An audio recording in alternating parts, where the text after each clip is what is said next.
नमस्कार, स्वागत है आपका एमपी तक पर। मैं हूं रवीशपाल सिंह। राज्यसभा की एक सीट के लिए भारतीय जनता पार्टी ने मध्य प्रदेश में अपना उम्मीदवार तय कर लिया है। ये सीट पूर्व केंद्रीय मंत्री थावरचंद गहलोत के इस्तीफे के बाद खाली हुई थी और अब इस सीट पर भारतीय जनता पार्टी ने तमिलनाडु भाजपा प्रदेश अध्यक्ष एल मुरुगन को अपना उम्मीदवार बनाया है। एल मुरुगन मुख्यमंत्री शिवराज सिंह चौहान के बेहद करीबी माने जाते हैं। 2007 में एल मुरुगन के लिए प्रचार करने शिवराज सिंह चौहान तमिलनाडु भी गए थे।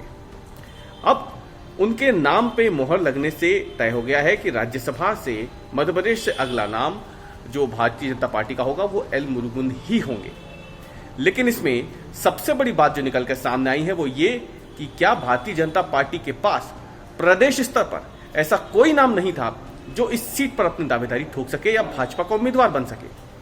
ये सवाल इसलिए उठ रहा है क्योंकि मध्य प्रदेश से राज्यसभा की सीट के लिए मध्य प्रदेश के नेताओं को दरकिनार कर तमिलनाडु के प्रदेश अध्यक्ष को चुना गया है। एल मुरुगन यदि नहीं चुने जाते तो भारतीय जनता पार्टी के पास मध्य प्रदेश में भी ऐसे कई नेता थे जो राज्यसभा की दावेदारी ठोक सकते थे। पूर्व मुख्यमंत्री उमा भारती हों, कैलाश विजयवर्गीय हों, और अगर हम बात करते हैं लाल सिंह आर्य की तो इन तीनों के नाम की चर्चाएं थी। माना यह जा रहा था कि इनको राज्यसभा की सीट के लिए भारतीय जनता पार्टी अपना उम्मीदवार चुन सकती है, लेकिन ऐसा नहीं हुआ। एल मुरुगन को भारतीय जनता पार्टी ने अपना उम्मीदवार चुना है। अब अगर हम विधानसभा में विधायकों की संख्या के हिसाब से देखें तो उस हिसाब से एल मुरुगन का राज्यसभा जाना मध्य प्रदेश से लगभग तय है।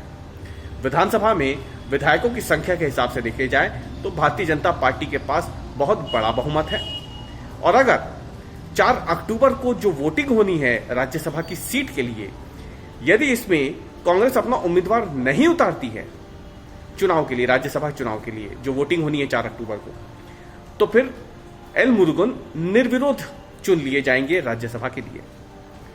राज्यसभा में जो गणित होता है अंकों का वो इस तरीके से पेचीदगी भरा होता है, लेकिन जो विधायकों की संख्या होती है वो उसमें बहुत मायने रखती है और विधायकों की संख्या फिलहाल भाजपा के पास ज्यादा है। इसलिए आशंका इसी बात की है, संभावना इसी बात की है कि कांग्रेस शायद अपना उम्मीदवार ना उतारे राज्यसभा के लिए और एल मुरुगन निर्विरोध जीत लिए जाए।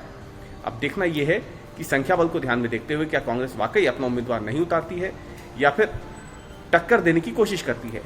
लेकिन सबसे बड़ा सवाल इन सबके बीच में अभी भी यही है कि आखिरकार भाजपा को ऐसी क्या जरूरत आन पड़ी थी कि प्रदेश स्तर पर जो नेता अभी उसके पास मौजूद है उन्हें छोड़कर हजारों किलोमीटर दूर तमिलनाडु के भारतीय जनता पार्टी के प्रदेश अध्यक्ष को राज्यसभा के लिए अपना उम्मीदवार बनाना पड़ा।